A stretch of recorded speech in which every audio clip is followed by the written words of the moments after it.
మస్తు పైసలున్నోడిని వెతుక్కొని పెళ్లి చేసుకున్నా, నీకు ఉద్యోగం లేకుంటే వాళ్ళ అమ్మ, వాళ్ళ అన్న, వాళ్ళ తమ్ముడు అందరూ నిన్ను చిల్లరనే చూస్తారు తప్పితే నీకు ఆ పైసలున్నోడు ఈరోజు ఇచ్చిన రెస్పెక్ట్ రేపు పొద్దున్న 2 ఏళ్ళ తర్వాత ఇయ్యడు. పెళ్ళైన 2 ఏళ్ళ తర్వాత నోరు మూసుకొని పడుండు, కథలు పడకు నాతోని అంటాడు.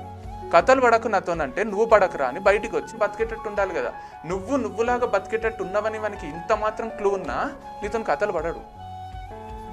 నీకు ఇచ్చే రెస్పెక్ట్ వేరుంటుంది, మీ ఇన్లాస్ నీకు ఇచ్చే రెస్పెక్ట్ వేరుంటుంది. నువ్వు ఇంట్లో హౌస్ వైఫ్ అయినా, నువ్వు జాబ్ చేస్తున్నా, జాబ్ చేసే కేపబిలిటీ నీకుంది, నీ కాళ్ళ మీద నిలబడి నువ్వు నీ లైఫ్ చూసుకునే పొటెన్షియల్ నీకుందని వాళ్ళు నమ్మినరు అనుకో, I'm telling it to girls here, వాళ్ళ బిహేవియరే వేరుంటుంది.